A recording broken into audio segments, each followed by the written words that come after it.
If you think modern dating is exhausting ghosting, swiping, decoding texts that say LOL, then allow me to gently escort you back to a time when romance was even worse. Welcome to Victorian England, the land of lace, longing, and absolutely no touching. Here, courtship was a slow-motion chess match played in corsets. A single glance could be scandalous. A dropped glove might be a marriage proposal. And if you dared to speak to a gentleman without a chaperone present, you might as well pack your bags and move to a nunnery. This is the story of Eleanor Whitcomb, a young woman with a sharp mind, a soft heart, and a mother who could sniff out impropriety faster than a bloodhound in a bonnet. Eleanor wants love. What she gets is a parade of awkward suitors, coded fan signals, and tea parties so tense they could be used as interrogation tactics. So fluff your pillow, dim the gas lamp, and prepare for a tale of romance, repression, and ridiculous rules. It's sleepy, it's interesting, it's historically accurate-ish, and above all, it proves that dating has always sucked just in fancier clothes. Eleanor Whitcomb had spent most of her afternoon in the parlor, embroidering daisies she didn't care about, while her mother monitored her posture like a hawk in a bonnet. The parlor was less a room and more a velvet-trimmed holding cell for unmarried women. It smelled faintly of lavender and disappointment. The wallpaper was floral. The chairs were stiff. The atmosphere was so heavy with propriety that even the fireplace seemed to burn politely. "Sit up, Eleanor," said Mrs. Whitcomb without looking. A slouching spine suggests a slouching character. Eleanor straightened, though her soul remained curled up in protest. Outside, spring had arrived in London. Couples strolled through Hyde Park, laughing, touching, existing freely. Eleanor longed to be one of them. But in Victorian England, longing was a private hobby, preferably done while needle-pointing. The doorbell rang. Eleanor's heart fluttered, not with excitement, but with the cautious dread of another painfully awkward suitor. The last one had complimented her tea so intensely she feared he might propose to the teapot. Mrs. Whitcomb stood.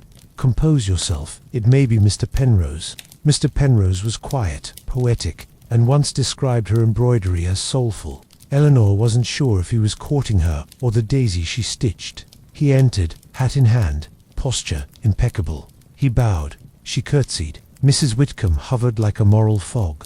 "Miss Whitcomb," he said, "your parlor is as lovely as ever." "Thank you," Eleanor replied. "It remains unchanged." They sat. Silence bloomed. Mrs. Whitcomb poured tea with the solemnity of a judge. Mr. Penrose accepted, his cup as if it were a sacred relic. Eleanor sipped hers and tried to think of something safe to say. "I saw a swan in the park this morning," she offered. "A noble bird," he replied. "Yes," she said, "very white."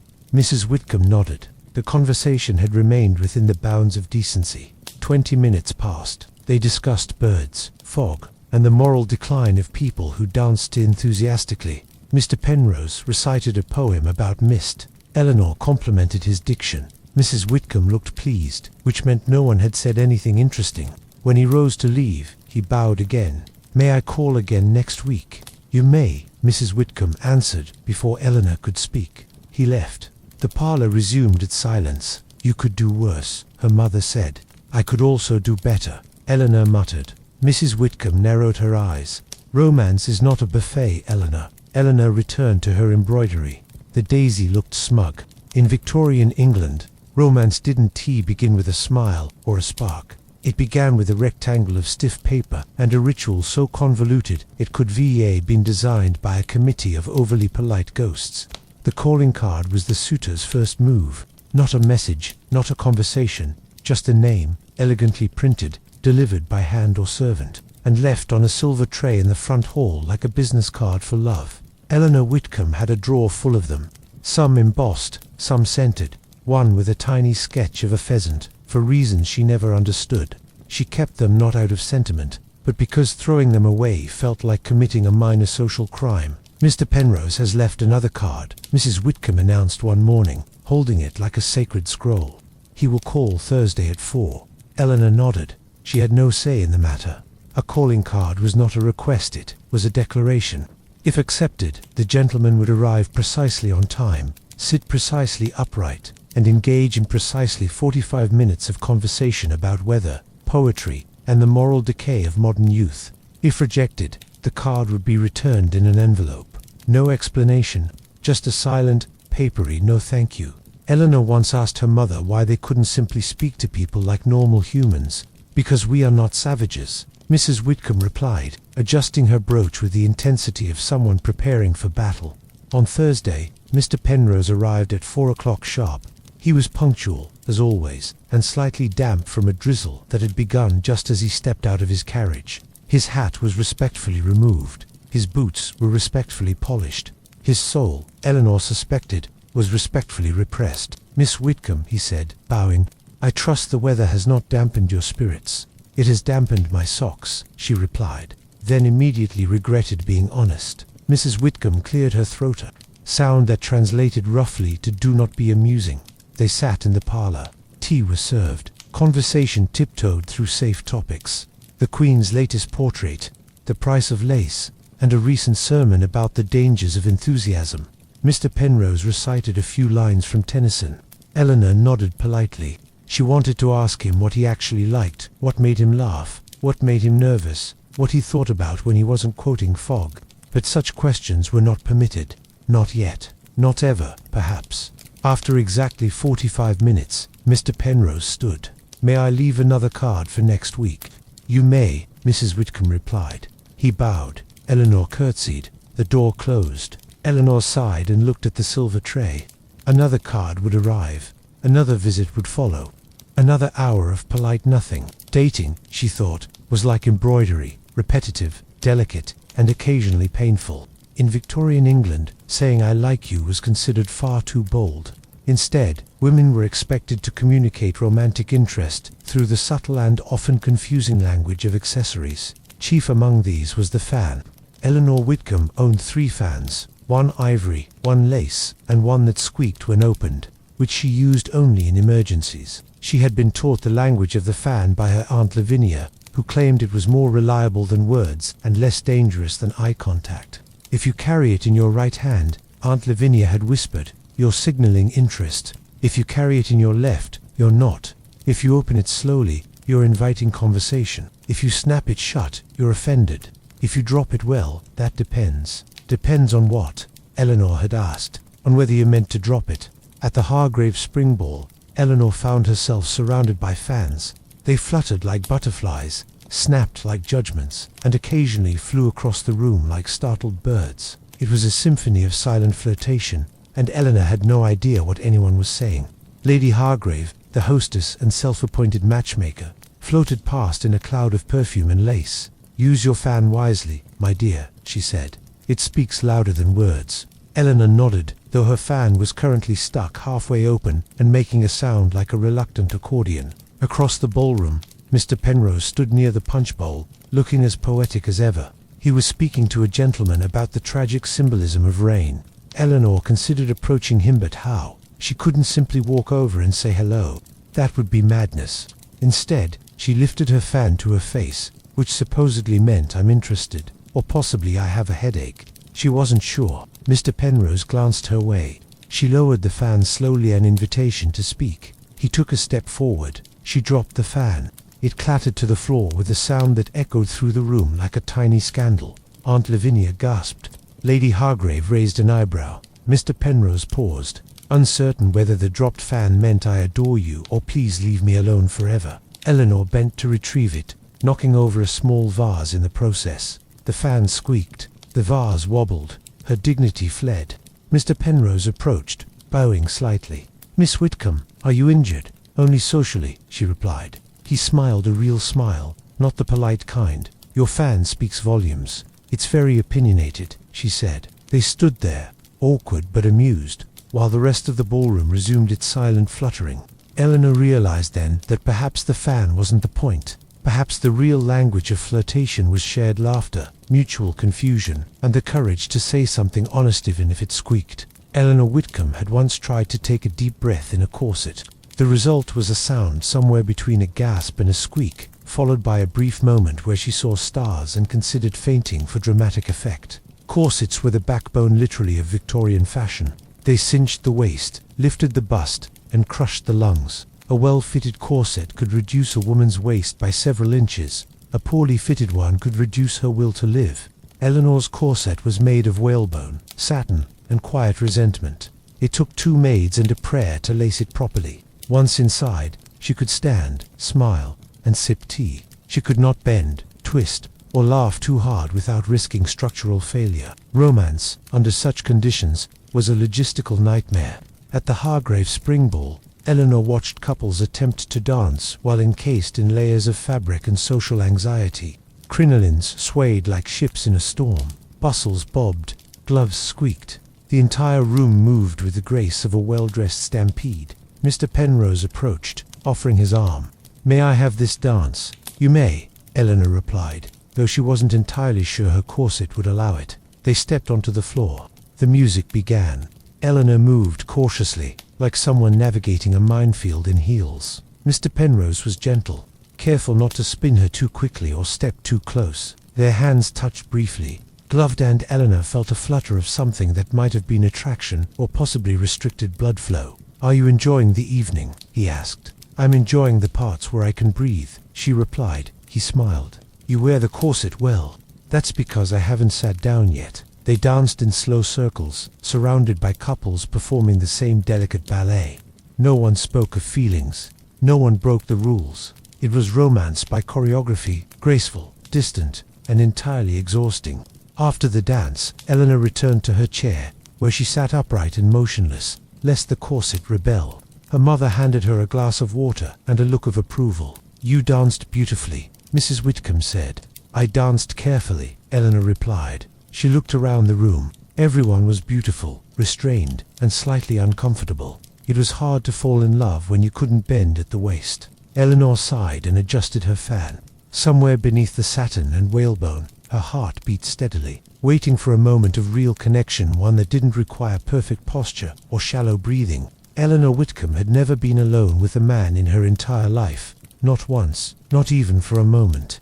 If she so much as lingered near a gentleman in the garden, a chaperone would materialize from the shrubbery like a moral spectre in a bonnet. Her own chaperone, her mother, Mrs. Whitcomb, was particularly gifted in the art of hovering. She could sit silently in a corner and still manage to dominate the room. Her presence was like a cold draft, subtle, chilling, and impossible to ignore.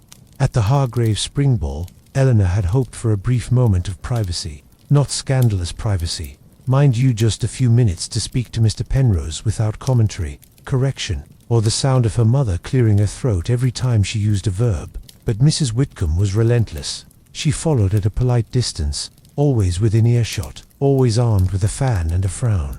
"Do not wander," she warned. "Wandering leads to whispers." Eleanor nodded. She had learned that even standing near a potted plant with a gentleman could be interpreted as a declaration of intent. The rules were endless. The consequences, swift. Mr. Penrose approached, offering a shy smile. "Miss Whitcomb, might I escort you to the conservatory?" Eleanor glanced at her mother, who narrowed her eyes. "You may," Mrs. Whitcomb said, "but I shall accompany you." And so they walked, Eleanor, Mr. Penrose, and Mrs. Whitcomb, like a very awkward parade. The conservatory was filled with ferns, orchids, and the sound of 3 people trying not to say anything inappropriate. "I do admire the begonias," Mr. Penrose said. "They're very leafy," Eleanor replied. Mrs. Whitcomb sniffed. "Let us not linger." They lingered anyway, for exactly 7 minutes, during which Eleanor tried to enjoy the moment, and failed. Every glance was monitored. Every word weighed. Romance, under surveillance, felt less like a spark and more like a school exam. Later, back in the parlor, Eleanor sighed. "Must you always be present?" Mrs. Whitcomb looked offended. "Would you prefer to be ruined?" "I'd prefer to be spoken to like a person." "You are a person," her mother said. "A person with a reputation." Eleanor stared at her embroidery. The daisy looked judgmental. She understood the purpose of chaperones. She did, but she also knew that love required space to speak, to laugh, to be vulnerable. And in Victorian England, space was the one thing young women were never given. Eleanor Whitcomb had come to associate tea with emotional discomfort, not because she disliked the beverage. She quite enjoyed a good Darjeeling, but because every cup was served during a parlor visit. And every parlor visit was a test of her ability to remain charming, silent, and socially acceptable for exactly 1 hour. The parlor was a battlefield disguised as a sitting room. The floral wallpaper, the stiff-backed chairs, the strategically placed doilies, all part of the Victorian arsenal of propriety. And at the center of it all sat Eleanor, armed with a teacup and a smile that was beginning to twitch. Mr. Penrose arrived at precisely 4 o'clock. As expected, he bowed. She curtsied. Mrs. Whitcomb nodded with the solemnity of a judge preparing to preside over a trial. "Miss Whitcomb," Mr. Penrose said, settling into the least comfortable chair in the room, "I trust you are well." "I am," Eleanor replied. "And you?" "I am also well." They paused. The grandfather clock ticked with judgment. Mrs. Whitcomb poured tea with the precision of a surgeon. No one spoke during the pouring. That would be uncivilized. Once the cups were distributed, conversation resumed slowly, cautiously, like a carriage navigating a muddy road. "I read an article about the dangers of excessive laughter," Mr. Penrose offered. "Terrifying," Eleanor said. "Indeed, it seems mirth can lead to moral decay." Mrs. Whitcomb nodded approvingly. "I've always said that giggling is the gateway to ruin." Eleanor sipped her tea and tried not to giggle. The rest of the visit followed the usual pattern. Weather, poetry, the Queen's latest public appearance, and a brief discussion about the scandalous behavior of young people who danced with enthusiasm. Mr. Penrose recited a few lines from Wordsworth. Eleanor complimented his diction. Mrs. Whitcomb looked pleased, which meant no one had said anything remotely interesting. Eleanor longed to ask Mr. Penrose something real. Did he ever sneak sweets before dinner? Had he ever wanted to run away and join a travelling theatre troupe? But such questions were not permitted. Not in the parlour, not with tea. After exactly 1 hour, Mr. Penrose stood. "May I call again next week?" "You may," Mrs. Whitcomb replied. He bowed. Eleanor curtsied. The door closed. Eleanor stared at her empty teacup. It had held warmth once. Now it was just porcelain and silence. She wondered if love could survive this ritual, this slow, careful dance of politeness and restraint. She hoped so, but she wasn't sure. Eleanor Whitcomb had always imagined picnics as carefree as sunlight, laughter, strawberries, and perhaps a stolen moment beneath a tree. But in Victorian England, even leisure came with a dress code, a chaperone, and a list of things one must absolutely not do. Lady Hargrave's annual garden picnic was considered a respectable opportunity for supervised mingling, which meant no wandering, no reclining, and absolutely no feeding anyone grapes. Eleanor arrived in a carriage, wearing a bonnet so wide it could have doubled as a parasol. Her gloves were spotless, her shoes were impractical, her soul was cautiously optimistic. The garden was lovely roses in bloom, hedges trimmed, and a scattering of rotting chairs arranged in a way that discouraged spontaneity. Servants bustled about with trays of lemonade and cucumber sandwiches. Somewhere, a string quartet played music so gentle it barely registered as sound. Mr. Penrose was already there, standing near a shrub and looking poetic. He bowed when he saw her. She curtsied. Mrs. Whitcomb materialized behind her like a moral shadow. "Miss Whitcomb," he said, "the roses are particularly fragrant today." "They are," Eleanor replied. "They smelled like ... roses." They sat on a bench, not a blanket. Blankets were too suggestive. The bench was hard, narrow, and positioned at a respectful distance from any foliage that might encourage lounging. Conversation was slow. The breeze was polite. Eleanor tried to enjoy the moment, but her corset pinched, her gloves itched, and her mother was pretending to read a book while clearly eavesdropping. "I do enjoy the outdoors," Mr. Penrose said. "So do I," Eleanor replied. In theory, they watched a bee land on a sandwich. It was the most exciting thing that had happened all afternoon. A young couple nearby laughed too loudly. Lady Hargrave frowned. A servant was dispatched to remind them that joy should be expressed in moderation. Eleanor sighed. "Do you ever wish we could speak freely?" Mr. Penrose looked startled. "Freely, yes, without gloves, or benches, or surveillance." He hesitated. "I suppose I do." They sat in silence, united by mutual repression. Eventually, Mrs. Whitcomb declared it was time to leave. Eleanor stood, brushed imaginary crumbs from her skirt, and gave Mr. Penrose a smile that said, "I would like to know you, but I'm not allowed to." He bowed. She curtsied. The picnic continued without them. As the carriage rolled away, Eleanor looked back at the garden. It was beautiful. Yes, but beauty wasn't the same as freedom, and in Victorian England, even a picnic could feel like a prison with better lighting. Eleanor Whitcomb had received exactly 7 letters from Mr. Penrose. Each one arrived on cream-colored stationery, folded with precision, and sealed with wax that bore the faint impression of a fern-hissed personal emblem. apparently chosen for its quiet dignity. The letters were beautiful. They were also exhausting. Victorian love letters were not meant to be direct. They were meant to be poetic, restrained, and so layered with metaphor that deciphering them felt like solving a romantic riddle. Mr. Penrose never wrote, "I like you."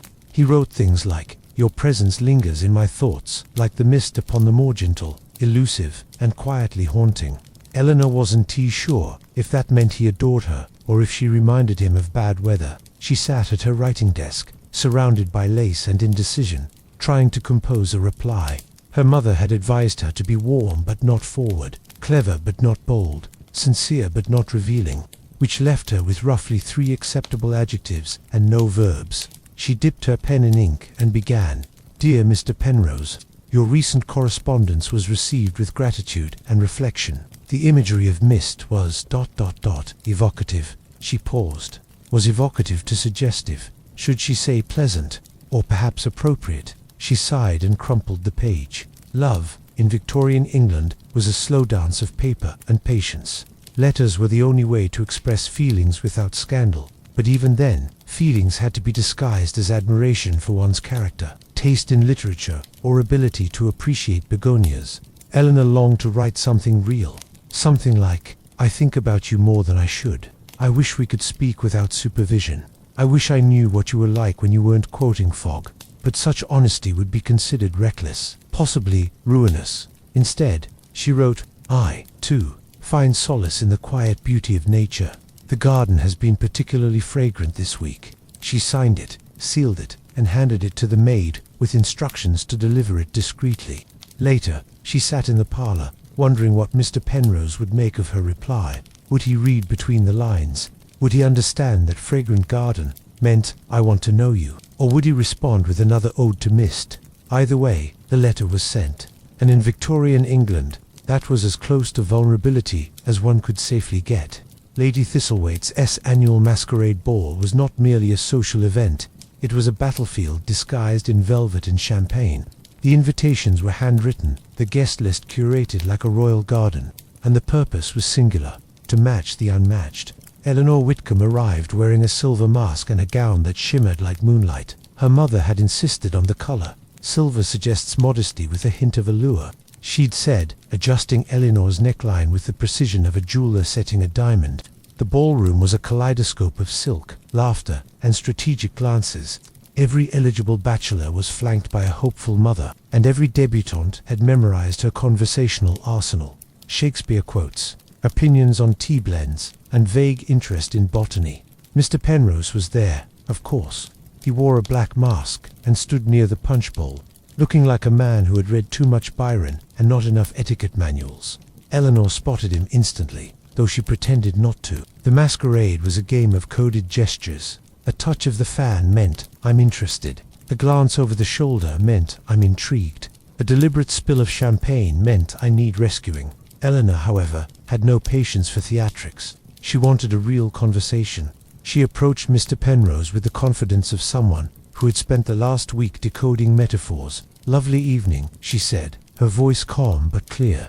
"Indeed," he replied, "though I confess, I find the masks rather disorienting." "Perhaps that's the point," she said, "to see without being seen." He smiled, not the poetic kind, the real kind. They stood together, watching the parade of flirtation swirl around them. Lady Thistlethwaite floated by, her mask adorned with peacock feathers and ambition. She gave Eleanor a knowing look, the kind that said, "I've placed you in his path. Don't waste it." Eleanor turned to Mr. Penrose. "Do you ever tire of the performance?" "Constantly," he said. "But I suppose it's the only way to be honest without consequence." She nodded, and for a moment the masquerade faded. The masks were still on, but something true had slipped through. Later that night, as the music softened and the candles burned low, Eleanor found herself alone on the balcony. Mr. Penrose joined her, silent at first.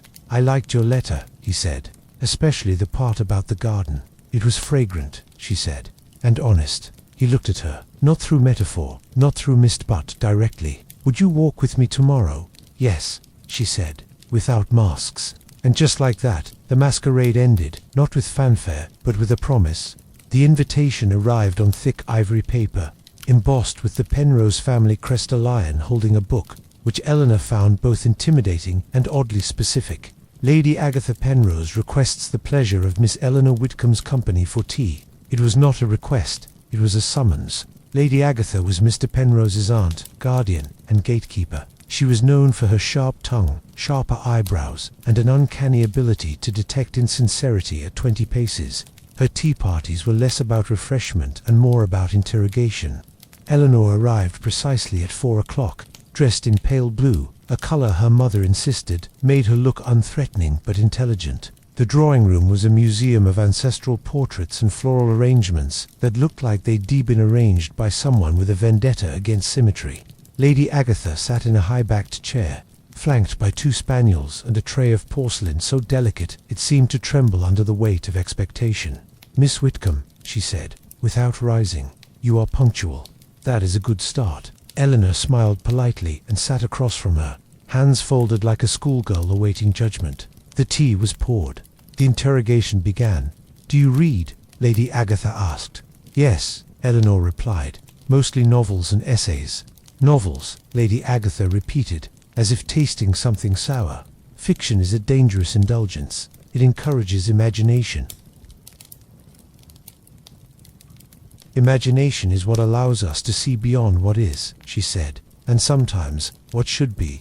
Lady Agatha raised an eyebrow. One of the spaniels sneezed. "Do you play piano?" "Competently." "Do you embroider poorly?" "Do you intend to marry my nephew?"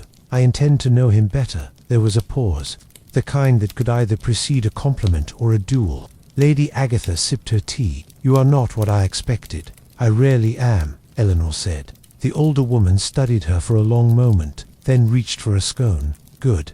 Expectations are tedious." The rest of the tea passed in relative peace. Eleanor answered questions about her family, her education, her views on marmalade. Lady Agatha offered no approval, but neither did she offer disapproval, which in her world was practically a standing ovation. As Eleanor prepared to leave, Lady Agatha spoke again. "You may walk with my nephew, but do not mistake kindness for weakness. He is thoughtful, not fragile." Eleanor nodded. "And I am honest, not naive." Lady Agatha smiled, just barely. "Then perhaps you'll do." The Penrose estate was known for its conservatoria glass cathedral of greenery, where orchids bloomed year-round and the air smelled faintly of citrus and mystery. Eleanor had been invited for a walk, but Mr. Penrose had been delayed by a matter of estate, which sounded suspiciously like avoiding his aunt.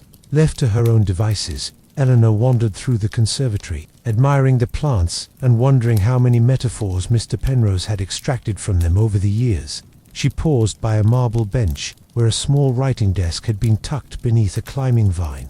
Curious, she leaned down and saw it, a letter, unsealed, unsent, unhidden, but clearly not meant for her. She hesitated, but curiosity, like ivy, is hard to resist. The handwriting was unmistakable. Mr. Penrose's elegant script, slanted and deliberate. The letter was addressed to someone named Isabel. "Dearest Isabel, I write not to rekindle, but to release. What we had was real, but it was never right. I have met someone who sees me not as a poet, but as a person. She asks questions I do not know how to answer. She does not flatter me, she challenges me, and I find myself wanting to be worthy of her honesty." Eleanor's heart thudded. She read the rest quickly, then folded the letter and placed it back where she found it. She didn't know who Isabel was, a former flame, a ghost of the past, but she knew what the letter meant. Mr. Penrose had loved before, deeply, and he had chosen to let go. When he finally arrived, breathless and apologetic, Eleanor looked at him differently, not with suspicion, but with clarity. "Sorry to keep you waiting," he said. "It's all right," she replied. "I found the orchids quite revealing." He smiled, unaware. They walked together through the conservatory, speaking of books and gardens and the absurdity of matchmaking. But beneath it all, Eleanor carried the weight of the letter not as a burden, but as a truth. Everyone has a past. The question is whether they're still living in it or ready to grow beyond it. The walk had begun under a sky of soft grey, the kind that whispered of rain but didn't insist on it. Eleanor and Mr. Penrose strolled through the outer gardens, speaking of trivial things, weather, wisteria, and whether Lady Thistlewaite's peacocks were plotting something. Then the rain came, not a drizzle, a downpour, sudden, unapologetic, and thoroughly inconvenient. They ran for shelter. laughing as they ducked beneath the stone archway of the old Folia crumbling structure meant to resemble a Roman ruin, now serving as a very damp gazebo. Eleanor shook the rain from her sleeves. Mr. Penrose looked at her, his hair wet and his usual composure slightly undone. "I suppose nature has a flair for drama," he said. "Or perhaps it's tired of subtlety," she replied. There was a pause, the kind that begged to be filled with something real. "I saw your letter," Eleanor said quietly, "to Isabel." He didn't flinch. He didn't pretend. Yes, he nodded, then sat on the stone bench, rain dripping from the ivy above. "She was someone I thought I'd love forever, but I mistook admiration for connection. She adored the idea of me, the poet, the romantic, but she never asked who I was when I wasn't performing." Eleanor sat beside him. "And now I want something honest, something that doesn't require masks or metaphors." The rain softened, tapping gently on the stone. "You frighten me," he said. "Why?" "Because you see through me, and I'm not used to being seen." Eleanor looked at him, not the poet, not the gentleman, but the man. "I don't want perfection," she said. "I want presence. I want someone who listens, who speaks plainly, who doesn't vanish behind verses." He reached for her hand, not dramatically, not poetically, just simply. "Then let me try." They sat in silence, the rain wrapping around them like a curtain drawn between chapters. Outside, the storm began to pass. Inside the folly, something new had begun. Not a romance built on letters or longing, but one built on truth. The Penrose Gallery was a long, echoing corridor of ancestors. Oil paintings lined the wall, stern men in waistcoats, women with unreadable expressions, and one particularly judgmental-looking spaniel, immortalized in gold leaf. Eleanor had never been inside before. Mr. Penrose had invited her, saying only, "There's someone I'd like you to meet." She assumed he meant a relative. She didn't expect a painting. At the far end of the gallery hung a portrait unlike the others. It was softer, more intimate. A young woman in a green dress, seated by a window, her gaze turned outward, not toward the viewer, but toward something unseen. "My mother," Mr. Penrose said quietly. "She looks thoughtful." She was, and brave. She married beneath her station, loved above it, and paid dearly for both. Eleanor studied the woman's face. There was something familiar in the tilt of her head, the quiet defiance in her posture. "She died when I was 12, he said. "But she taught me that love isn't about approval. It's about truth, even when it costs you." Eleanor turned to him. "Why show me this?" "Because if I ask you to be part of my life, you should know what it means. My family is complicated. My aunt tolerates me. Society expects me to marry for alliance, not affection." He paused. "But I want to choose, as she did." Eleanor felt the weight of the moment settle around them like dust on old canvas. "And if I choose you," she asked, "then I promise to never hide behind legacy, or poetry, or expectation." He reached into his coat and pulled out a small velvet box, not with flourish, but with quiet intent. Inside was a ring, simple, elegant, a single emerald set in gold. It was hers, he said. "And now, if you wish, it can be yours." Eleanor didn't speak right away. She looked again at the portrait, at the woman who had dared to love boldly, and then at the man who stood before her, offering not perfection, but presence. She smiled. "Then let's begin, not with promises of forever, but with a vow to be honest, always." He placed the ring in her hand, not on her finger. Not yet, but it was enough. The gallery, once silent, seemed to breathe. The invitations had been sent. The dress had been fitted. The cake, 3 tiers of almond and ambition, had been ordered from the finest bakery in Bath. Lady Thistlethwaite was already rehearsing her toast. Eleanor Whitcomb was to marry Mr. Penrose in the spring, beneath a canopy of roses and societal approval. It was to be tasteful, traditional, and entirely predictable. But Eleanor had other plans. It began with a letter, not the kind Mr. Penrose used to write, flowery and elusive, but one written in Eleanor's own hand, with clarity and courage. "Dear Mr. Penrose, I love you, but I cannot marry you in the way they expect. I cannot walk down an aisle lined with judgment, wearing a gown chosen for optics, not joy. I want a life with you, but not a performance. If you still wish to choose me, meet me at the conservatory, at dusk. No guests, no vows, just us." She left the letter with the maid and packed a small bag, not to run away but to run toward something real. The day of the wedding arrived. Guests filled the pews. Lady Agatha wore her finest hat, which resembled a ship in full sail. The vicar cleared his throat. The music began, but Eleanor did not appear. Whispers turned to gasps. Lady Thistlethwaite fainted theatrically. Mr. Penrose, however, was already gone. He had read the letter, and he had understood. At dusk, in the conservatory, Eleanor waited. She wore a simple dress, her hair loose, her heart steady. He arrived, breathless but smiling. "You're late," she said. "I had to escape a very determined florist," he replied. They stood among the orchids, the same place where honesty had first bloomed. "Are you sure?" he asked. "I've never been more." He took her hand. No ceremony, no audience, just two people choosing each other, without spectacle.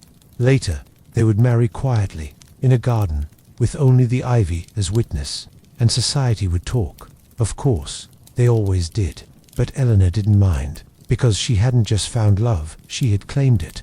The garden behind the Penrose estate had once been ornamental, designed for admiration, not use. Paths curved for aesthetics, not practicality. Flowers bloomed in rigid symmetry, as if afraid to lean too far in any direction.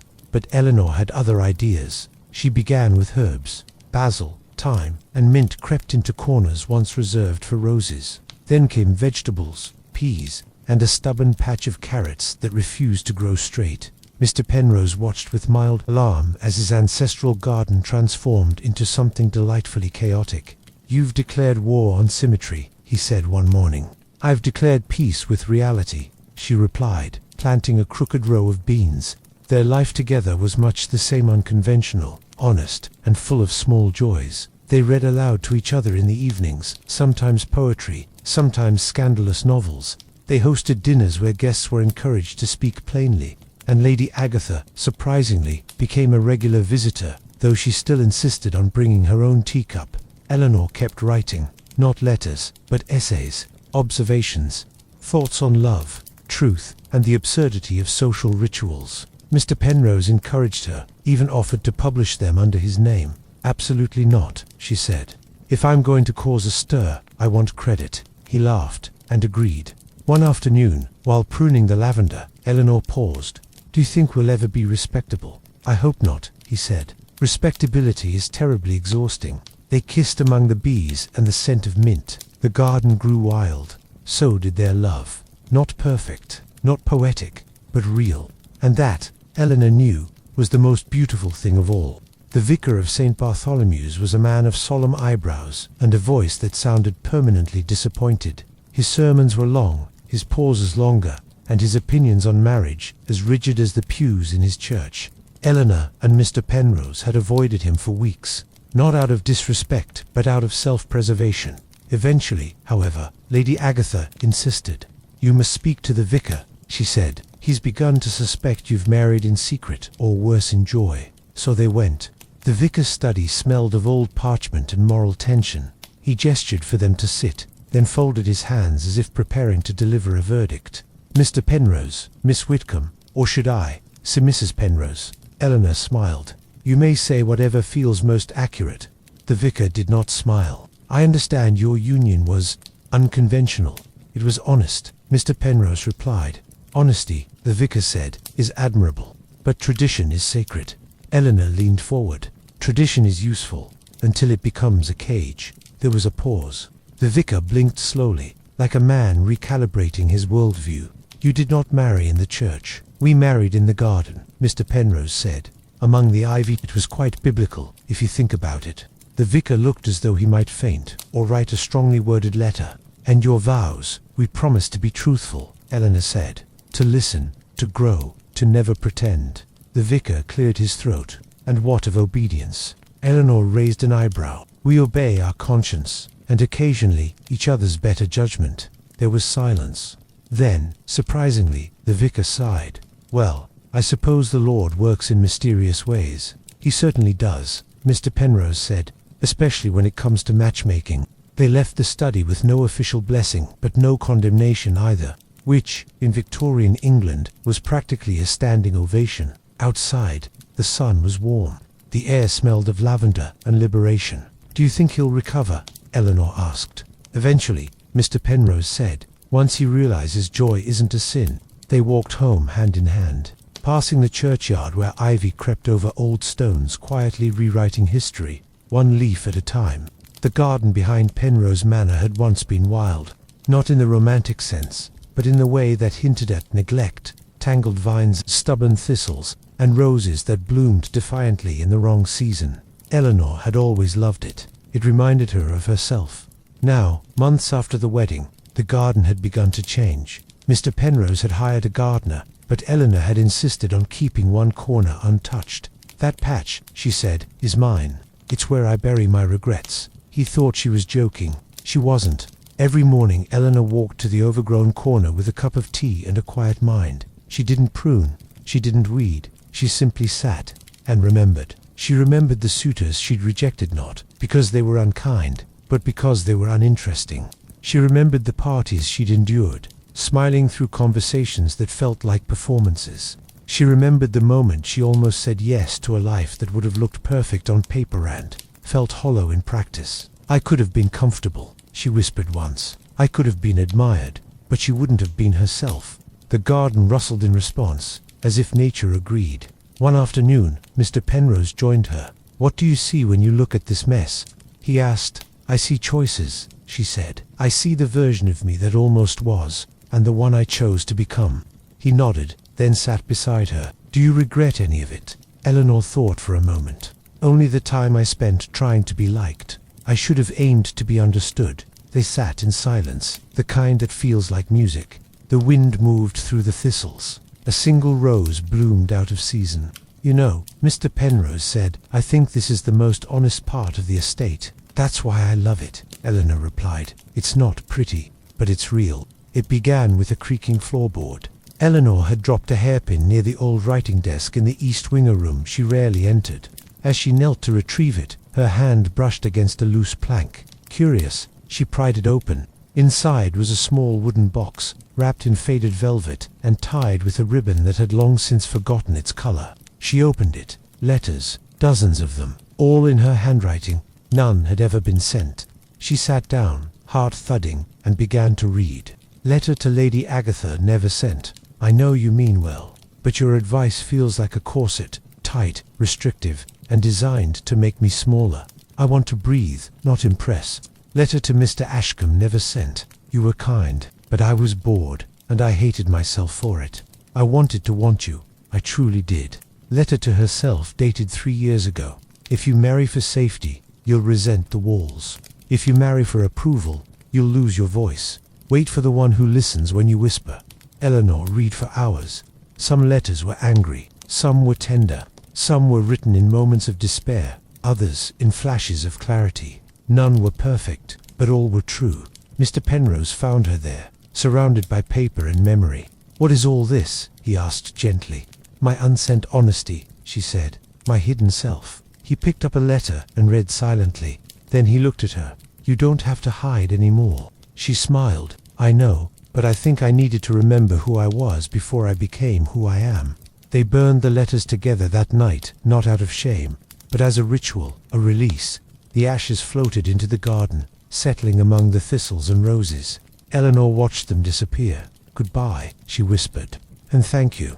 The masquerade ball at Langford Hall was the social event of the season. Silk, scandal, and speculation swirled beneath chandeliers. Every guest wore a mask, some feathered, some jeweled, all designed to conceal and impress. Eleanor arrived in a simple gown and no mask. Gasps followed her entrance like perfume. "She's not wearing one," someone whispered. "How bold," said another. Lady Agatha nearly fainted. "Eleanor," she hissed, "this is not the time for rebellion."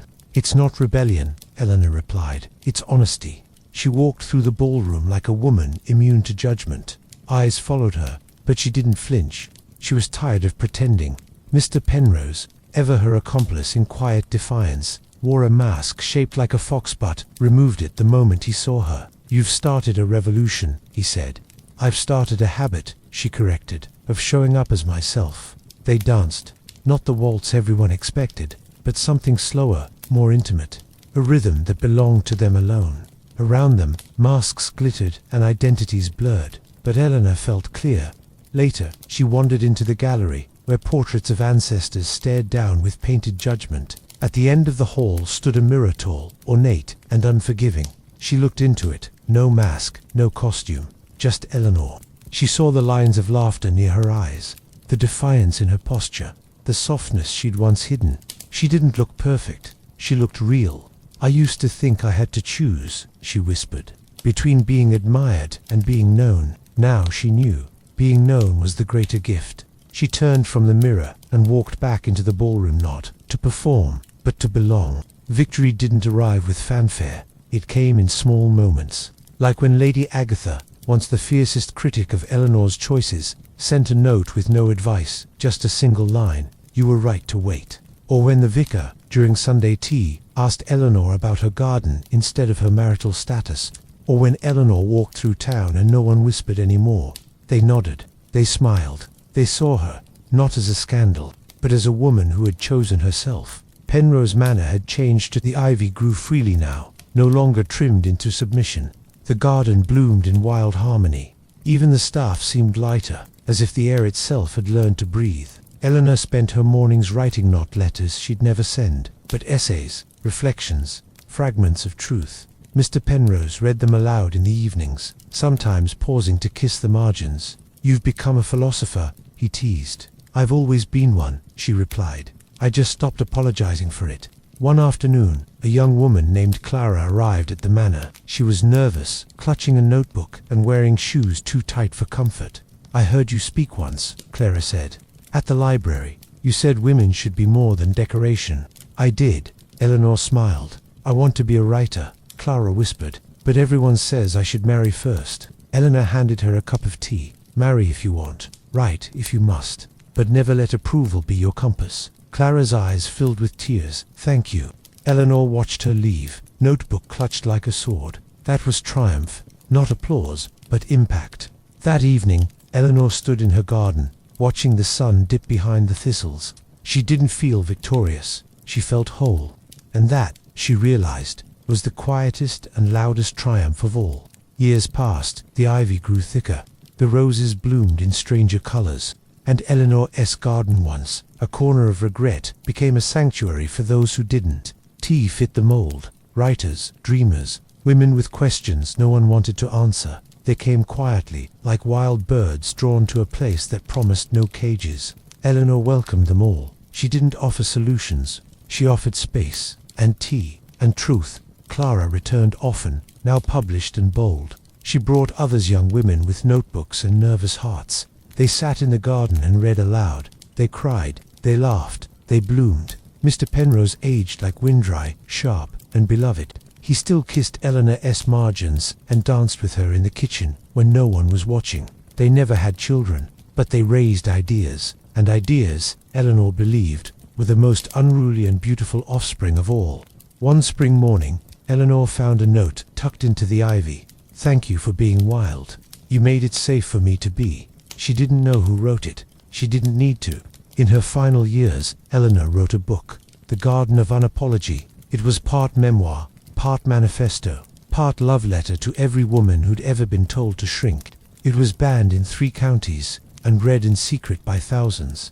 On her last evening, Eleanor sat in the garden, wrapped in a shawl that smelled of lavender and ink. The moon was full. The roses were blooming out of season. Mr. Penrose brought her tea and kissed her forehead. "You changed things," he said.